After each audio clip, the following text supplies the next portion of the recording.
3절입니다.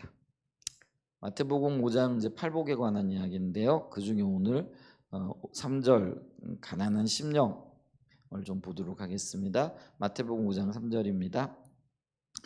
같이 읽겠습니다. 심령이 가난한 자는 복이 있나니 천국이 그들의 것이며. 우리가 수년 전에 아마 팔복에 대한 말씀들을 쭉 살펴본 것 같죠. 근데 뭐 팔복에 대한 내용들을 전반적으로 살펴보려고 하는 의도는 없고요. 우리가 지금 수요일 저녁에 이게 성품과 관련되어진 말씀들을 나누고 있잖아요. 그래서 우리가 성품이 다듬어지려면 이제 어떻게 될 것인가. 왜냐하면 하나님이 우리를 그리스도의 온전한 성품으로 이끌고 계시고 또 성장과 성숙으로 우리를 이끌고 계시기 때문에 그렇다라는 거죠. 그래서 지금까지는 좀 특별히 구약의 중심적인 메시지라고 할 수 있는 그 십계명과 관련되어져 있어서 우리의 성품이 어떻게 다뤄져야 될 것인가. 그래서 지난 주간에는 제가 NWS 들어가서 없었고요. 그 지난 주간에는 예를 들면은 그 십계명 중에 10번째 계명이잖아요. 그래서 그 내 이웃의 것을 탐하지 말라. 그리고 이런 것들이 어떤 면에서는 절제와도 관련이 되어져 있는 것들이잖아요.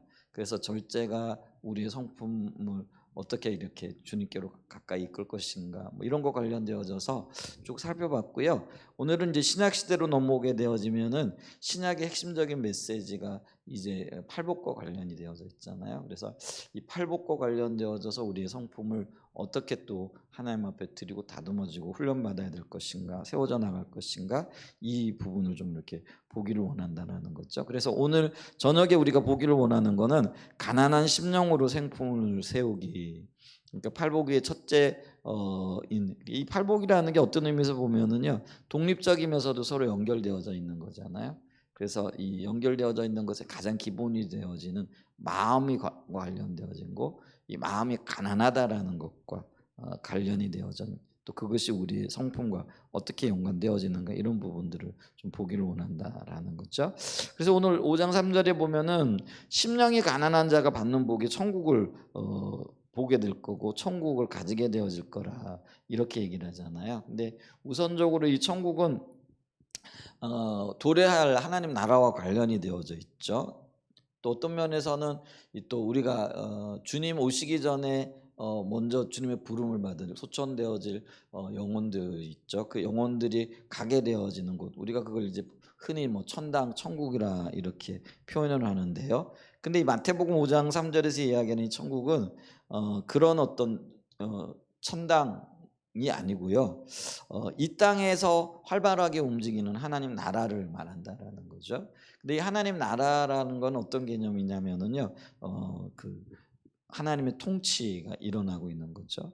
그래서 하나님께서 우리를 다스리시고 인도하시고 보호하시고 하나님의 생명이 넘치는 그 현장, 그게 바로 하나님 나라라, 이렇게 얘기할 수가 있죠. 그런데 심령이 가난한 사람들에게 이런 하나님의 나라가 임하게 되어져서 하나님으로 채우시고 또 하나님의 것으로 채우시고 또 통치하시고 보호하시고 다스리시고 그 현장에 삶의 하나님의 생명이 넘치게 되어진다라는 그런 의미가 되어진 거죠.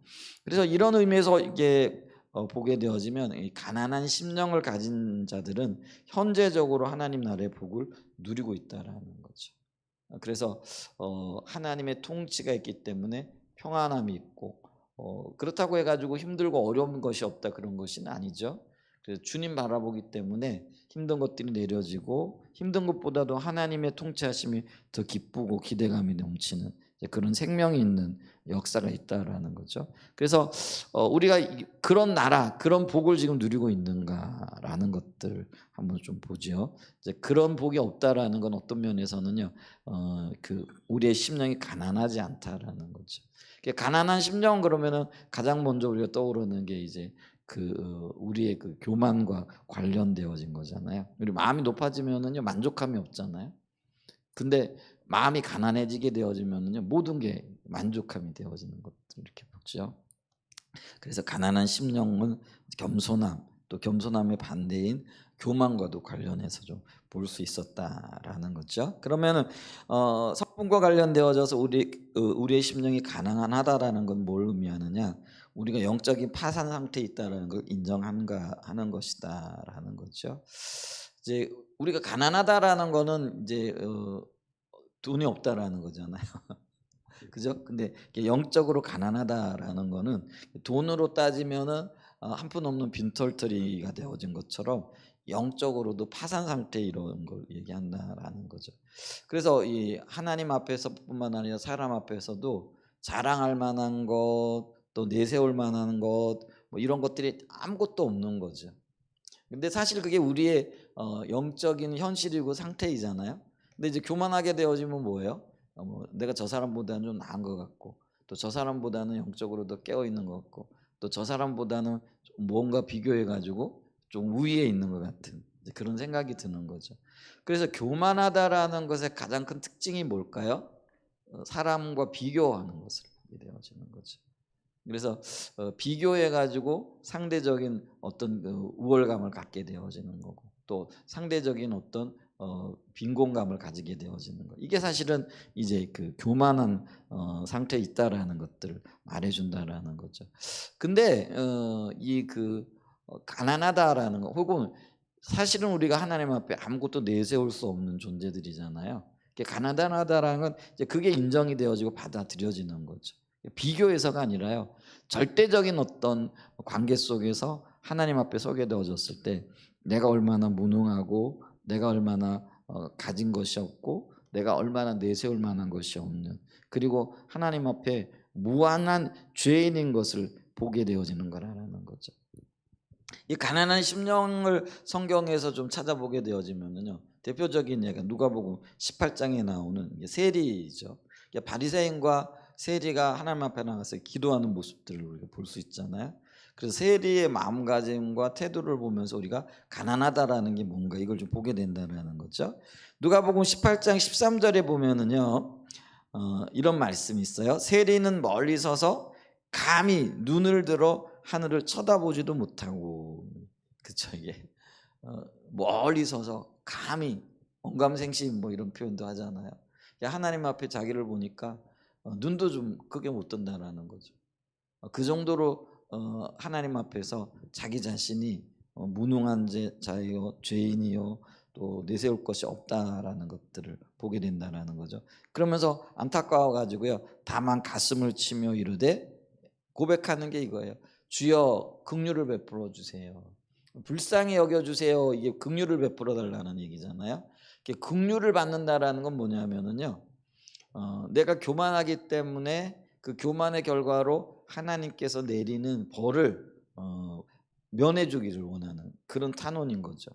그래서 이 긍휼이 필요하다라는 건, 긍휼이라는 게 뭐예요? 내가 마땅히 받아야 할 것을 받지 않는 이제 그런 하나님의 자비인 것이죠. 그래서 이 긍휼과 자비라라고 얘기했을 때 이제 그런 의미가 있다라는 거죠. 우리는 모두 죄인이에요, 주님 앞에. 죽을 수밖에 없는 존재들이죠. 그런데 하나님이 우리를 불쌍히 여겨 주셔서 우리를 죄에서 건져 주시는 거예요. 그러니까 형벌을 받아야 되고 죄값을 치러야 되는데 형벌 받지 않고 죄값을 치르지 않게 되어진 게, 이게 긍휼이고 자비라라는 거죠. 그러니까 지금 세리가요, 자기 가슴을 치면서 하나님 앞에 긍휼을 구하고 자비를 구하여 나가는 것을 보게 되어지는 거죠. 이제 그게 마땅히 받아야 할 것을 안 받는 것, 이거를 인식하는 것, 그게 이제 가난한 마음이라는 거죠. 만약에 이게 인식이 안 되어지면 어떻게 할까요? 눈 똑바로 쳐다들고 한번 해보자 뭐 이렇게 달려들겠죠. 이게 이제 교만한 상태가 되어졌다라는 거죠. 자, 그러면서 주여 내 안에 어떤 선함도 없기 때문에 주님의 긍휼이 없고는, 주의 자비가 없고는 단 하나도 아무것도 되어지는 것이 없습니다. 이렇게 고백하는 것, 또 이런 자기 자신을 아는 것, 이게 이제 가난한 심령이라는 것들을 우리가 보죠. 자, 이렇게 있잖아요. 자기가 가난하게 되어지면은 가난하다는 걸 인식하는 사람들이 취하는 행동들이 있게 되어지는 거죠. 이제 그거는 이제 누가복음 15장에 보면은 우리가 탕자의 비유라고 일컬어지는 이야기들을 이렇게 보면 알 수 있죠. 근데 원래 이 둘째 아들이 굉장히 교만하잖아요. 그래서 뭐든지 좀 해보면 될 것 같고요. 그래서 아버지의 품을 떠나서 자기의 삶, 그래 자기의 삶의 주도적인 역할을 해보기를 원했던 거죠. 그게 이제 우리의 인간의 보편적인 교만, 주님을 떠났을 때의 죄된 모습이잖아요. 그래서 자기가 자기 삶을 통제해 보기를 원하는 거예요. 나 아버지 간섭 싫다 이거죠. 그래서 내가 아버지 없이 내가 하고 싶은 대로 한번 해보겠다. 그리고는 아버지에게 재산을 달라 그래가지고 유산 달라 그래서 떠나죠. 근데 마음대로 한 결과가 뭐였어요? 있던 그 많은 재산 다 탕진하고 그리고 또 이제 먹고 살기 위해 가지고 돼지 치는 직업을 구해 가지고 돼지를 치는데 가뭄이 오고 또 흉년이 오니까 돼지가 먹는 쥐업 열매를 같이 먹으려고 해도 눈치가 보여서 못 먹는 이제 그런 어떤 상태에 빠지게 되어지잖아요. 이게 이제 교만한 사람과 교만한 사람의 행동이에요. 그리고 교만한 사람에게 닥치는 미래라 이렇게 결과라 이렇게 얘기할 수가 있죠. 근데 이제 이 둘째 아들이 자기의 형편을 인식하게 되어지는 거죠. 그러니까 자기 형편을 인식하게 되어진 게 이제 가난한 심령으로 돌아왔다라는 거죠. 그래서 누가복음 15장 17절에 보면은요, 이제 이에 스스로 돌이켜 자기의 형편과 처지를 이제는 보게 되어졌다라는 거죠. 그러니까 이게 자기에게 어떤 능력도 어떤 힘도 어떤 돌파구도 없다라는 걸 보게 되는 거예요. 그러니까 이게 스스로 돌이켰다. 이게 이제 우리가 역대하 7장 14절을 보면은 스스로 겸비하여 이런 의미가 되어지겠죠. 이제 그랬더니 그가 이제 깨닫게 되어지는 거죠. 돌이켜 내 아버지에게는 양식이 풍족한 품꾼이 얼마나 많은가 나는 여기서 줄여 죽는구나. 내가 일어나 아버지께 가서 이르기를 아버지 내가 하늘과 아버지께 죄를 지었사오니 지금부터는 아버지의 아들이라 일컬음을 감당하지 못하겠나이다. 나를 품꾼의 하나를 보소서 하리라 하고 20절입니다. 이에 일어나서 아버지께로 돌아가니라 아직도 거리가 먼데 아버지가 그를 보고 축인이 여겨 달려가 목을 안고 입맞추니. 자, 그래서 여기 짧은 세 구절 속에서요. 이제 어떤 면에서는 보면은요. 마음이 가난한 자들에게 어떤 변화들이 나타나느냐 이 문을 먼저 스스로 깨닫게 되어지는 역사가 있게 되어지는 거죠. 그래서 내가 이제까지 아버지의 그늘 아래서 풍족하게 잘 지내왔는데 아버지가 없으니 내게 있는 것도 아무것도 없다. 그러니까 결핍을 느끼게 되어지고 고백하게 되어지는 거죠. 그래서 여기 아까 우리 17절 보면 누가복음 15장 17절이에요. 아버지께는 일꾼도 양식이 풍족한데 근데 자기는 어떻다라는 거죠? 돼지 쥐업 열매도 먹을 만한 그런 형편이 되어지지 않아서 죽게 되어졌다. 가난한 심령은 뭐냐면은요. 내가 죽게 되어졌다라는 것을 인식하고 깨닫게 되어지는 거예요. 그게 물질일 수도 있고요. 또 하나님과의 관계가 너무나 빈약하기 때문에요. 어떤 생명도 없는 거죠. 그게 사실은 더 무서운 거죠. 우리가 교만하면은요, 내가 하나님과의 관계가 빈약하다라는 사실을 몰라요. 근데 겸손하게 되어지면 가장 먼저 깨닫는 게 뭐냐면 하나님과의 관계, 그러니까 내가 주님의 얼굴을 구하지 않아. 주님만이 목적이 안 되어졌어요. 다른 것들이 늘 내 시선을 끌고 초점이 맞춰져 있었기 때문에 그게 안 보여졌던 거죠. 근데 그게 안 보여졌는데 그 결과로 인하여 내 생명이 점점 고갈되어져 가는 거죠. 이제 그거를 보게 되어진다라는 거죠. 그러니까 가난해진다라는 건 결국은 내가 하나님과의 관계가 너무 빈약해서 어떤 생명도 없었다라는 것들이 깊게 인식되어지고 깨달아지는 거죠. 근데 그걸 우리가 어떤 면에서 보게 되면은요, 뭐 인식이다 이렇게 얘기를 할 수도 있고요, 깨닫는 거다. 그래서 깨달음의 역사가 있습니다. 우리의 심령이 가난하게 되어지면 이제 그런 은혜들이 있다라는 거죠. 이제 그러면은 이제 깨달음이 되어지고 인식이 되어지면 그 다음에 어떤 일들이 일어나겠어요? 결단의 역사가 일어나겠죠. 18절과 19절에 이제 그 얘기를 하는 거죠. 누가복음 15장 18절에 보면은요. 이제 깨닫게 되어졌어요. 내가 일어나 아버지께 가서 이르기를 아버지 내가 하늘과 아버지께 죄를 지었사오니 지금부터는 아버지의 아들이라 일컬음을 감당하지 못하겠나이다. 나를 품꾼의 하나를 보소서 하리라 하고 이제 이에 그런 결단을 하게 되는 거죠. 가부장적인 사회에서는요. 요즘도 이제 있는데 어 그 뭐냐면 인격살인이라 그래? 명예살인이나 이런 게 있잖아요. 그러니까 이제 우리 그 가부장적인 부족 사회에서는 가족의 명예를 현저하게 떨어뜨렸다 이러면은요 아버지가 공식적으로 그 자식을 죽이는 거죠. 근데 이거는 뭐 이게 아직도 존재하고 있는 것들이 있죠. 근데 이제 이 유대인 사회에서도 이런 어떤 것들이 있어요. 이제 이 아들 같은 경우는요 지금 가족의 명예를 현격하게 어떤 면에서는 실추시킨 경우잖아요. 그렇기 때문에 이 아들이 아버지께로 돌아간다라는 거는 사실은 대단한 용기가 필요한 거예요. 어 그 많던 재산을 가져다가 뭐 다 털어먹고 뭐 그 욕 얻어 먹을 만한 그런 일들을 하게 되어지는 거죠. 그리고 유대인이 돼지치는 일을 한다라는 거는 있을 수가 없는 일이에요. 요때에. 그죠? 그러기 때문에 그가 지금 어디에까지 추락해 있는가, 아버지의 명예를 얼마만큼 실추시켰는가, 이게 명예살인에 해당되어질 수 있는 이제 그런 어떤 일이에요. 그러니까 이 자식이 이 작은 아들 입장에서도요. 아마 웬만했으면은 아버지께로 돌아가리라 이렇게 결단을 안 했을 거예요. 근데 자기에게 자기가 처한 상황이 너무나 처절한 거죠. 그러니까 인식하게 되어지는 거죠. 너무나 결핍되어져 있는 거죠. 근데 우리가 영적인 파산 상태 이런 것들이 우리가 보여져야 되거든요. 내가 정말 하나님과의 관계가 너무나 빈약하기 때문에 영적으로 생명 있는 게 아무것도 없다라는 게 보여져야 되거든요. 이제 어제 제가 그 화요 집회 설교를 들으면서 한번 좀 기회가 되시면 좀 들어보시기 바랍니다. 이게 된 것도 아니고 안 된 것도 아니고 이 얘기를 들으면서 마음이 굉장히 찔리더라고요. 아 그러면서 그래 맞아 된 것도 아니지 그렇다고 안 된 것도 아닌 것 같고 그렇게 어정쩡한 거예요. 그러면서 이때 우리에게 절실하게 필요한 게 뭐냐면 처절한 어떤 그 결핍인 거죠. 가난한 마음인 거죠. 그걸 한번 이렇게 뭐랄까요? 그 주님이 비춰 주셔서 절실하게 깨닫게 해야 되는데 한번 깨달았다고 또 되는 게 또 아니더라고요. 한번 깨달았고 어제 난 놀란 게 이제 그분이 며칠까지 뭐 날짜까지 계산하고 있어. 그게 아마 굉장히 큰 충격이었거나 뭐 계기가 있었기 때문에 날짜를 하죠. 근데요. 그 날짜까지 기억한다고 되는 거 아니에요. 어느 정도 시점이 지나잖아요. 그러면은 이게 또 주님이 계속적으로 혹은 계속적으로 주님 안 찾으면은요. 금방 돌아가요. 그게 우리예요. 이제 우리가 그걸 기억해야 되는 거죠.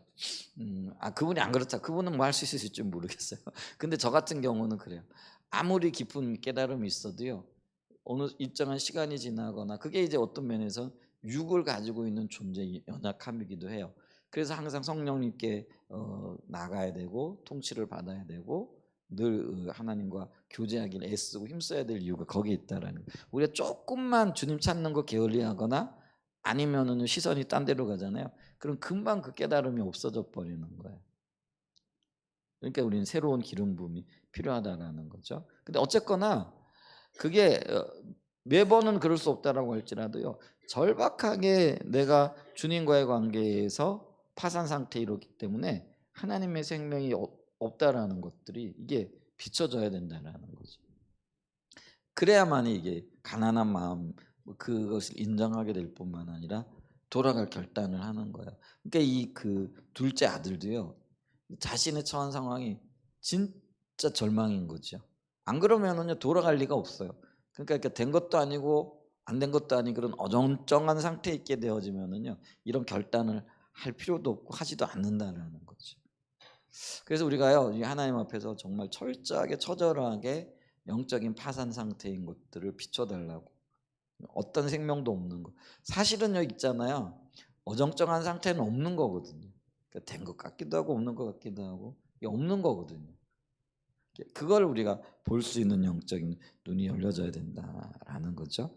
근데 이 아들이 자기가 죄를 지었고 영적인 생명이 없는 것들을 보고 고백하고 이제 심지어는 이제 아들이 아니라 품꾼의 하나라도 받아주실 것을 요청하기 위해서 아버지께로 돌아가야 되겠다 결단하는 것. 이것도 대단한 결단이죠. 이게 이제 우리가 그 역대 7장 14절을 보게 되어지면은 이게 그 회개하는 것과도 관련이 되어져. 스스로 겸비하고 그리고 주님께로 돌아가는 회개의 어떤 과정들을 거쳐가는 것과도 연관이 있는 거죠. 이제 그리고 결단했을 뿐만 아니라요. 20절에 보게 되어지면 실제로 아버지께로 돌아가죠. 이것도 굉장히 중요한 요소 같더라고요.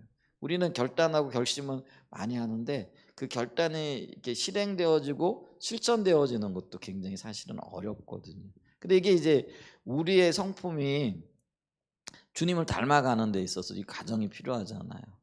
나의 그 모난 부분을 보게 되어졌다. 이거 고쳐야 되겠다. 또 은혜 가운데 이걸 실질적으로 그 고쳐야 되겠다고 결단한 것들을 이렇게 돌이켜 가는 것. 이게 이제 훈련과 연단의 과정들이 필요하다라는 거죠. 이렇게 실천해 가는 것들도 필요해야죠. 그래서 우리가 이 성품이 다듬어지는 것들이 하루아침에 일어나지는 않아요. 제가 보니까 그렇더라고요. 많은 시간과 또 어떤 때는요 이게 좋을 때보다도요 상황이 안 좋을 때라든지 아니면은 이렇게 고난이라든지 이런 때 훨씬 더 이렇게 다듬어지기 쉽고 어떤 면에서는요 이렇게 또 이렇게 뭐랄까요 이게 훈련의 속도라든가요 변화의 속도가 이렇게 빠른 것들을 이렇게 보게 되어지죠. 이렇게 편안할 때는요 그게 없더라고요. 이렇게 고민하고 고심하고 힘들고 어렵고 또 문제가 있다라고 생각을 할 때 훨씬 더 이렇게 집중을 하게 되어지고 변화되어져 가는 순간들이 있게 되어진다라는 거죠. 자, 그래서 여기 보면 20절에 이에 일어나 아버지께 돌아가니라 이렇게 얘기를 하잖아요. 이게 이제 결단할 뿐만 아니라 결단이 우리 삶 속에 이루어지기 위하여 우리 영적인 결단과 결심들 이게 필요하죠. 근데 이 결단과 결심을 이루는 데까지 나가는 은혜가 있기를 간절히 소원해 봅니다. 그렇게 행동으로 이루어 나가게 되어질 때에 이제 중반절 이하에 보면 아직도 거리가 먼데 아버지가 그를 보고 측인히 여겨 달려가 목을 안고 입을 맞추니 이게 이제 은혜가 있는 거예요. 자, 은혜가 하나님께 속한 것들을 지키시고 보호하신 살아계신 하나님의 임재의 능력 이렇게 얘기를 하잖아요. 그래서 아까 제가 그 자비를 긍휼과 자비를 얘기했죠. 긍휼과 자비 혹은 은혜가 같은 언어군이라 그러니까 비슷한 거라 얘기했어요. 근데 좀 다르다 그랬잖아요. 긍휼은 뭐예요? 받아야 할 걸 안 받는 거예요. 불쌍히 여겨주세요 이거예요. 그러니까 세리가 죄 지었잖아요. 그러면 죄값 받아야 되잖아요. 근데 불쌍히 여겨주세요. 그러니까 죄값을 안 받는 거예요. 우리가 하나님 없이 살아왔잖아요. 그거 깨닫고 주님 불쌍히 여겨주세요. 그러면 하나님 없이 살아온 삶에 죄값 받아야 되잖아요. 근데 안 받게 하시는 게 긍휼이라는 거예요.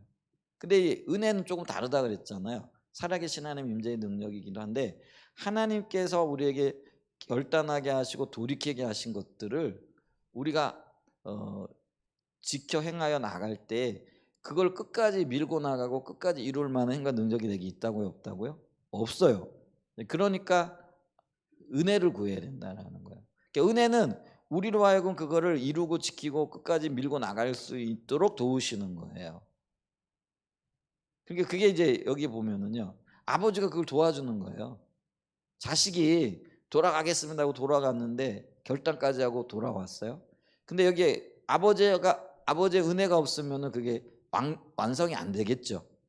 근데 놀라운 거는요. 우리가 결단하고 돌아가잖아요. 행동하잖아요. 그러면 이 하나님은 여기 아버지의 행동을 하신다는 거예요.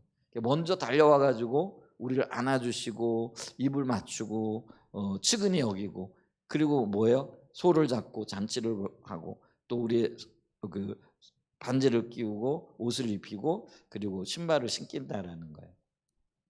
하나하나에 뭐 다 이렇게 의미가 있죠. 그죠? 반지를 낀다라는 거는 유업을 이을 거고요. 옷은 신분이 회복되어지는 걸 원하고요. 그쵸? 외형적인 것들. 그리고 신발을 신겼다라는 것도 어떤 의미가 있느냐면 너는 노예가 아니고 내 아들이라는 거죠. 이런 것들을 확인해 가는 과정이에요. 근데 이게 하나님의 은혜라는 거예요. 그래서 우리가요. 우리의 영적인 파산 상태와 우리의 모난 부분을 보고 그게 이제 인식 깨달음이라고 한다면은 야, 나 돌아가야 돼. 이거 하나님께로 돌아가서 생명이 풍성해져야 되고 또 하나님으로 채워져야 돼. 이게 결단을 나 그렇게 할 거야. 그렇게 주님 찾을 거야. 내가 주님 앞에 설 거야. 결단을 해야 되죠. 그러니까 결단을 하고 난 다음에 어떻게 해야 되는 거예요? 실제로 하나님 찾는 자리로 나와야 되죠. 그러면 이제 여기에 하나님의 은혜가 부어지는 거예요. 아버지가 이 자식이 돌아왔을 때 이 자식을 은혜를 베풀어 주는 거죠. 그 결단이 이루어질 수 있도록 이제 그런 역사들이 있게 되어진다라는 거죠. 그래서 이게 좀 필요하다라는 거죠. 이런 모습과 자세가 있어야 되는데 대부분의 종교인들이죠. 그러니까 주님과 인격적인 관계를 추구하고 하나님 안에 거하기를 원하지 않는 그게 이제 예수님 시대의 대부분의 유대인들이었고 바리새인들의 모습인 걸 보잖아요. 근데 그들의 공통적인 특징이 뭐냐면요, 그들이 가난하다라는 걸 모른다라는 거예요. 이게 영적으로 부유하다라는. 그러니까 오늘날 종교인 뭐 표현이 좀 그런데 우리가 그리스도인이라고 얘기하지만은 그 외형적이고 의식적인 신앙생활을 하는 사람들은 종교인에 가깝다라는 거죠. 근데 그 종교인들의 특징이 뭐예요? 자기는 잘하고 있다라는 거예요. 그 얘기는 뭐냐면 영적인 부요를 누리고 있다라는 거죠. 영적인 부요를 누리고 있다라는 것의 한 현상이 뭐냐면은요, 애통함과 간절함이 없는 거예요. 그러니까 와가지고요, 그러니까 있잖아요. 우리가 자기에게 그 영적인 가난함이 있으면 그 가난함을 채우기 위해 가지고 어떻게 되겠어요? 주일날 하루만 나와가지고 딸랑 예배드리고 이게 가능할까요? 저는 뭐 매일같이 교회에 나와야 된다 뭐 이런 얘기는 아니지만은 단순하게 교회 나온다라는 그게 교회 나온다라는 의미가 아니라 주님이 절실히 필요해 가지고 찾고 구하고 주님과의 교제를 생명처럼 여기는 그런 태도와 자세가 있어야 된다라는 거죠. 근데 그런 것들의 표현이 사실은 교회에 나와서 기도하고 성경을 배우고 또 교제를 하고 이런 것들이라는 거예요. 근데 오늘날의 대부분 그리스도인들이 주일날 한 번만 그러니까 대부분의 삶 가운데 주님을 의식하지도 인식하지도 찾지도 구하지도 주님과의 관계를 추구하지도 않아요. 그냥 명목적인 그리스도인으로 있다가 주일날 되면은 그냥 의무행하러 의식하러 교회로 온단 말이에요. 그게 자신에게는 그러니까 영적인 가난함을 못 느끼는 거죠. 문제가 없다라고 생각하는 거라는 거죠.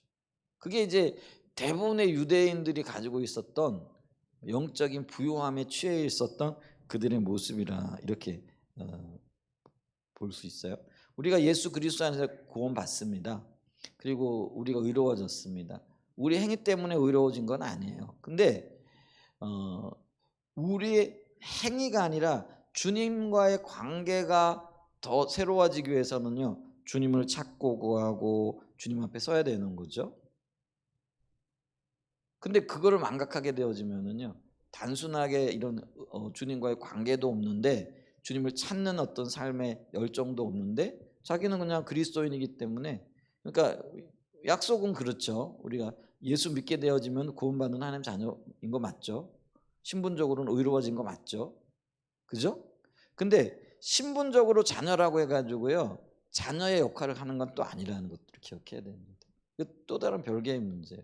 아들인데 신분적 호적에는 아들로 올라 있는데 아들의 역할을 안 하거나 전혀 아들이 아닌 경우들도 수없이 많아요. 그죠? 그러니까 우리가 신분적으로는 그리스도인인데 근데 실질적인 삶의 영역에 있어서는요, 자녀가 아닌 거죠. 그게 이제 어떤 면에서는요, 하나님의 백성이라고 일컬어졌던 바리새인들이 하나님 그 명목상으로는 그 하나님의 자녀인데 실질적으로는 하나님의 자녀야 아니에요? 아니라는 거예요. 근데 그들은 어떻게 생각하는 거예요? 우리는 영적으로 부유하다라는 거예요. 의롭다라는 거예요. 하나님의 백성이라는 거죠. 그러니까요, 우리는 아브라함의 자손들로서 뭐 회개할 것도 없다. 왜냐하면 너무나 의롭기 때문에. 가난하지 않은 거죠. 근데 그게요, 지금 이 나라에 이 땅의 그리스도인들에게 지금 팽배해 있는 모습이다. 이렇게 볼 수가 있다라는 거죠. 그게 심각한 거예요. 그런데 오히려요. 그때 동시대 사람들이었지만은 그들이 죄인이라고 손가락질했던 세리들, 창기들, 가난한 사람들, 그런 사람들은 오히려 어떻게 해요? 가난한 마음이 있는 거죠. 영적인 파산 상태라는 걸 아는 거죠.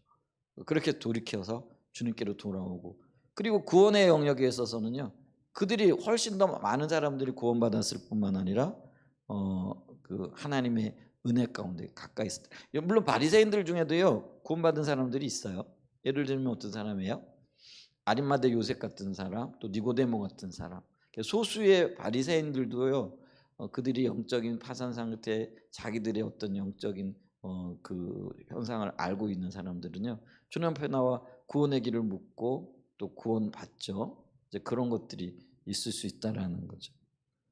근데 대부분의 바리새인들은 구원 못 받았어요. 근데 대부분의 죄인들, 세리들, 그들이 구원이 없는 자라고 손가락질했던 창기들, 세리들, 이런 사람들은요 오히려 예수님을 주로 인정하고 구원받는 모습들을 볼 수 있다라는 거예요. 이처럼요 이 심령이 가난하게 자신이 영적인 파산 상태인 걸 아는 사람이 천국을 소유한다라는 거죠. 근데 아까 천국이 뭐라고 그랬어요? 이 땅에서 주님과 교제함으로써 하나님의 생명을 누리는 것과 관련이 되어져 있다 그랬잖아요. 그러니까 주님과 교제하면서 우리가 연약함에 대한 하나님의 은혜를 입고, 그 얘기는 뭐냐면 교정과 또 그 뭐랄까요? 다듬어지는 어떤 시간들, 다듬어짐들이 그들의 삶 가운데 일어난다는 거예요. 이게 천국에서의 삶이에요. 천국이라고 해서 우리가 하나님의 통치가 일어나는 곳이고, 하나님의 통치가 일어나면 모든 것들이 어떤 면에서는 형통하냐, 생명이 넘치는 것과 형통한 거는요 어떤 면에서 좀 다른 거예요. 그렇죠?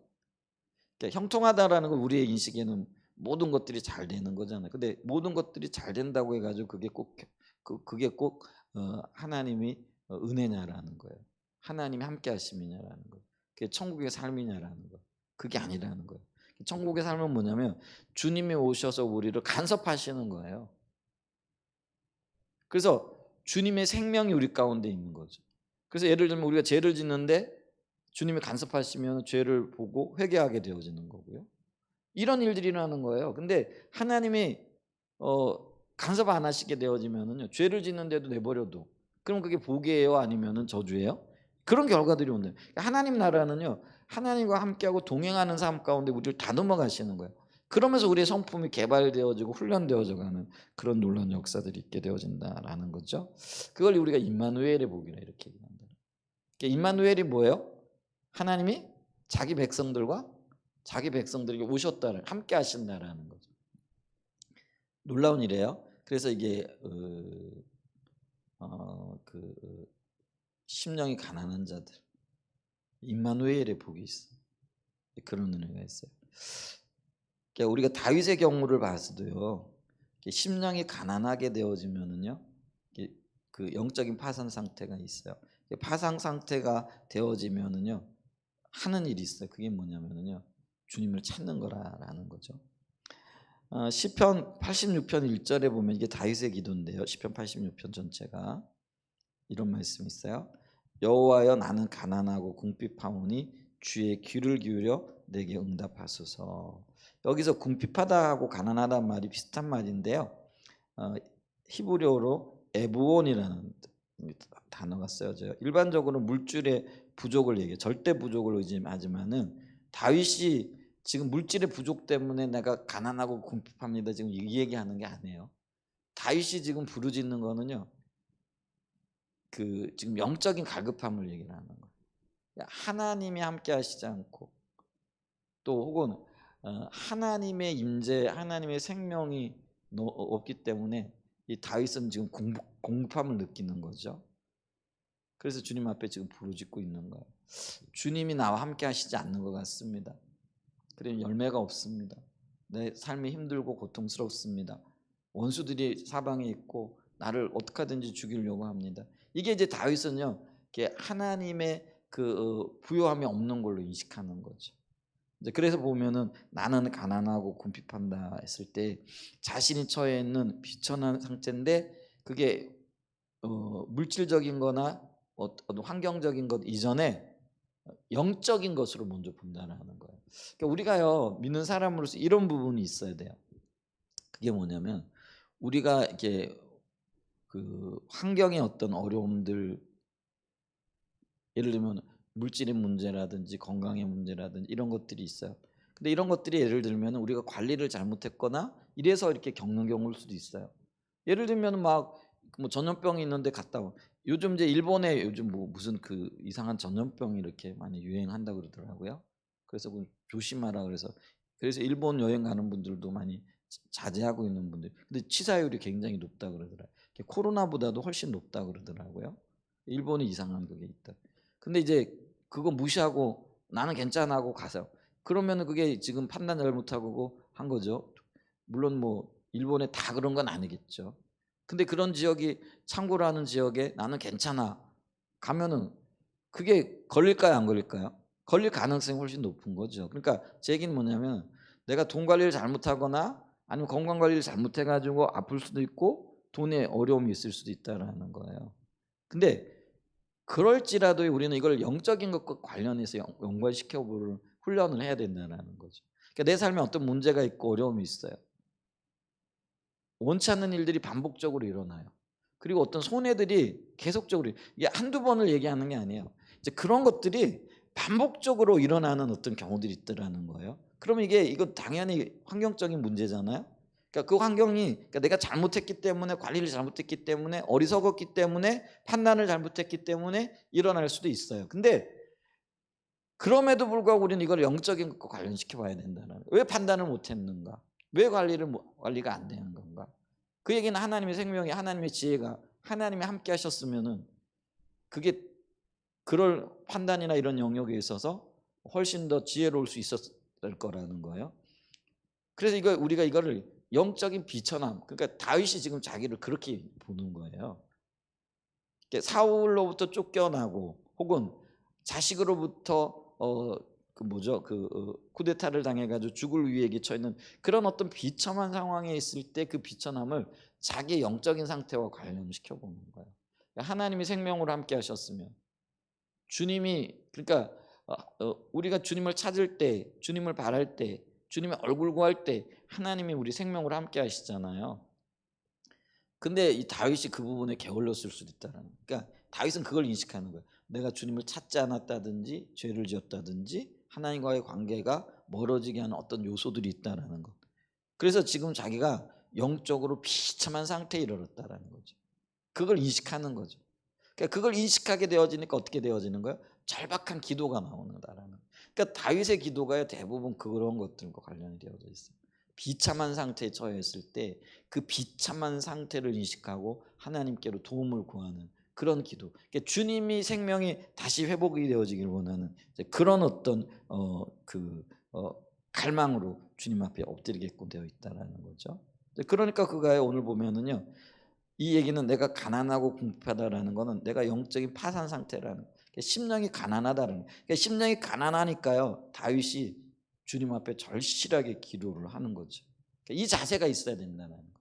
그러니까 우리가요 성장하고 성숙한다라는 거는 예를 들면 힘들고 어려운 거 그거 견뎌냈다 이겨냈다 이게 아니고요.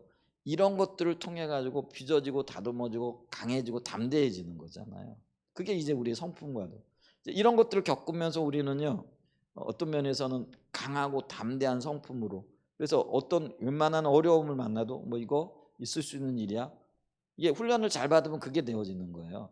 담대함으로 성품이 변화되어지는 거죠. 이제 이런 것들을 주님이 기대하시는. 그래서 주님이 우리에게 이런 어려움을 주신 이유들도 그런 목적이 또 있다라는 거예요. 징계도 그렇고요, 고난도 그런 거예요. 하나님이 우리에게 고난을 주실 때는 고난의 목적이 있어. 그래서 내게 고난 당한 것이 내가 유익이라 이렇게 고백하잖아. 시편 119편의 그 기자 같은 경우는요. 근데 이런 상황에 있을 때 다윗은 어떤 자세를 취했느냐면요. 그걸 주님 앞에 가지고 나가세요.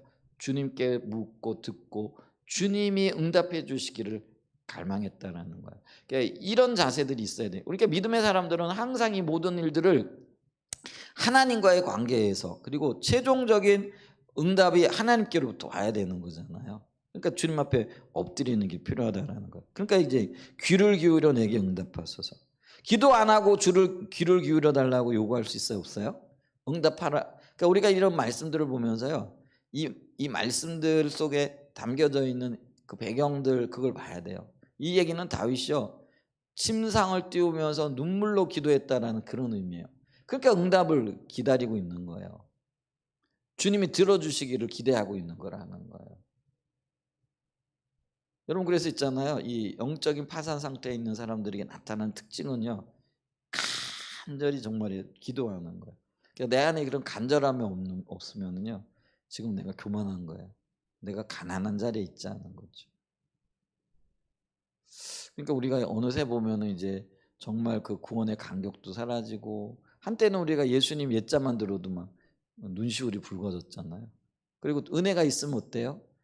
지나가다가 누가 예수님 얘기만, 지나가다가 누가 예수님 전하는 사람만 있으면은 한참 쳐다보고 가기도 하고, 야 참, 그렇잖아요? 안 그러세요? 근데 이제 어느 순간에 예수님 얘기를 들어도 말씀을 들어도 밋밋하고 뭐 그런가 보다. 옛날엔 나도 그랬지. 아, 이거 절대로 바른 상태가 아니라는. 우리가 그런 상태이면은요, 아, 내가 지금 영적으로 배불렀구나, 교만하구나, 내 상태가 심각하구나, 이걸 느껴야 돼요. 그래서 은혜를 구해야 돼요. 이게 주님이 우리에게 주시는 내적인 어떤 사인이라는 거죠. 다윗은요, 영적인 비천함을 깨닫게 되어지면 기도가 결국 내가 영적인 비천함에 있다는 걸 보게 되어지는 증거가 되어진다라는 거죠. 자, 그렇기 때문에 우리는요, 이 그 가난한 비천함, 우리의 영적인 비천함을 예수님으로 채워 나가야 된다라는 거죠. 그래서 우리의 비천함 가운데 예수님이 오시도록, 통치하시도록, 다스리시도록 이거를 이제 훈련시켜 나가야 된다라는 거죠. 우리 본성은 악하잖아요. 그래서 자기 의와 교만으로 마음이 높아져 있어요. 그래서 나는 부요한 자라고 자랑하고, 그리고 의시되고 싶은 마음이 있잖아요. 그 얘기는 뭐야? 주님이 나와 함께 하시고 계셔. 그러니까 내가 너보다 나아. 뭐 이런 어떤 것들 있잖아요. 이제 그런 마음이 우리가 있게 되어진다라는 거죠. 근데 그러면은요, 우리가 다듬어지지 않아요. 자라나지 않아요. 오히려 곤두박질 쳐요. 근데 우리가 가난한 심령을 가지고 내 영적인 비천함을 보게 되어지면은요, 주님으로 채우기를 원하는 이제 그런 마음이 있다라는 거죠. 그래서 심령이 가난한 자는요, 교만을 버려요. 자기를 부인하는 자리에 서게 된다. 자기가 부인되어지면 그 자리에 누가 오시는 거예요? 예수님이 오신다라는 거죠. 예수님으로 채워져야 돼. 그럼 우리는 예수님을 바라보면서 그 예수님이 나를 통치하신, 그러니까 예수님의 그 긍휼과 자비하심, 인내하고 오래 참으심이죠. 그것들이 나를 다스리고 통치하고 채워주기를 우리가 그 바라봐야 되는 거죠. 그게 이제 훈련이에요. 우리가 이렇게 예수님을 바라볼 때 주님 안에서 새로워지고 내 뜻이 꺾여지고 주님의 뜻 앞에 내가 내려지는, 이것도 굉장한 훈련이죠. 그래서 믿음으로 살아야 되는구나, 주님 바라보고 살아야 되는구나, 믿음 없이는 안 되는구나, 주님 없이는 안 되는구나, 이거를 날마다 각인하고요, 훈련하고요, 되새김질하고요, 그렇게 살아가는 은혜가 있어야 된다라는 것이죠. 그래서 우리가요 늘 자기를 부인하고, 또 이게 우리의 삶에서 이 부정, 그러니까 뭐랄까요, 이 거부의 삶을 살아가야 된다라는 거죠. 그래서 우리가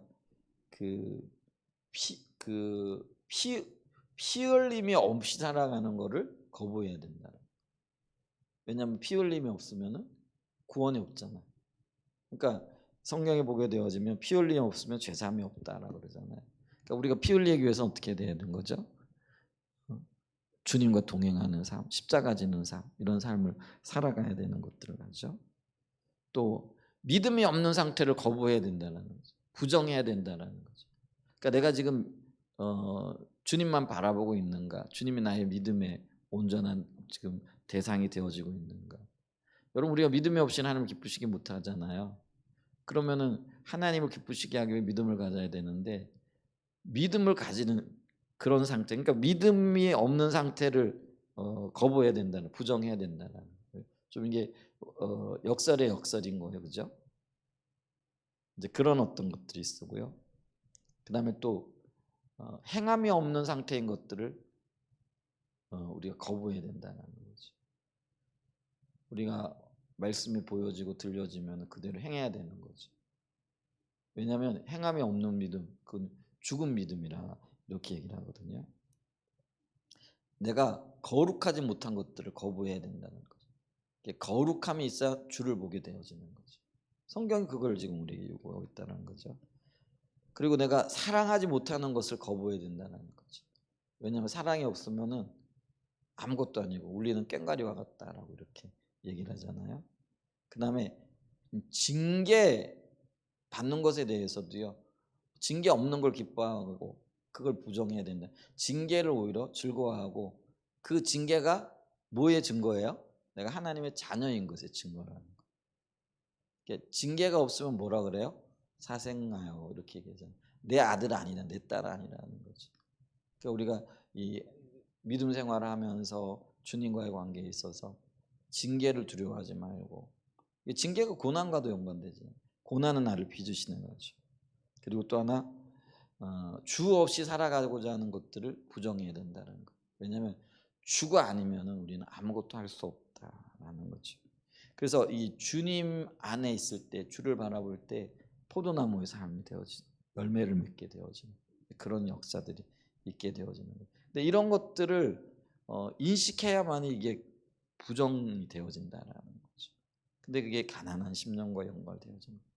그러니까 있잖아요. 이게 내게 없는 것이 인식되어지고, 그게 주님의 생명이 없는 것이 인식되어지고, 내 삶에 피 흘림이 없는 것이, 피 흘림이 없는 게 십자가 지지 않는 삶이잖아요. 인식이 되어지고, 믿음이 없는 것이 인식이 되어지고, 행함이 없는 것이 인식이 되어지고, 거룩한 삶을 향한 갈망이 없는 것이 인식이 되어지고, 사랑이 없는 것이 인식이 되어지고, 징계 없는 삶을 기뻐하고 있는 것이 인식되어지고, 내가 주님과 아닌 다른 것들을 바라보고 있는 것들이 인식이 되어질 때, 이게 가난한 심령이에요. 그게 이제 영적인 빈곤함이잖아요. 그걸 볼 수 있는 그런 영적인 눈이 열려지는 거, 이게 가난한 마음입니다. 그래서 성경은 이걸 심령이 가난하다, 그리고 심령이 가난할 때 주께서 평강에서 평강으로 인도하신 은혜를 누리게 될 줄 믿습니다. 이걸 인식할 때 우리가 다듬어지고 우리의 성품이 주님의 성품을 닮아가는 그런 거룩한 자리로 나가게 될 줄 믿습니다. 주여, 눈을 열어보게 하소서. 우리의 그 심령의 가난함, 사실 아무것도 없음을 볼 수 있는 은혜를 베풀어 주옵소서. 이 마음으로 주님 앞에 서는 저와 여러분들 되시길 축복합니다. 한번 기도하겠습니다. 주여, 비춰주세요. 내 영혼의 비천함과 가난함을 볼 수 있도록 하나님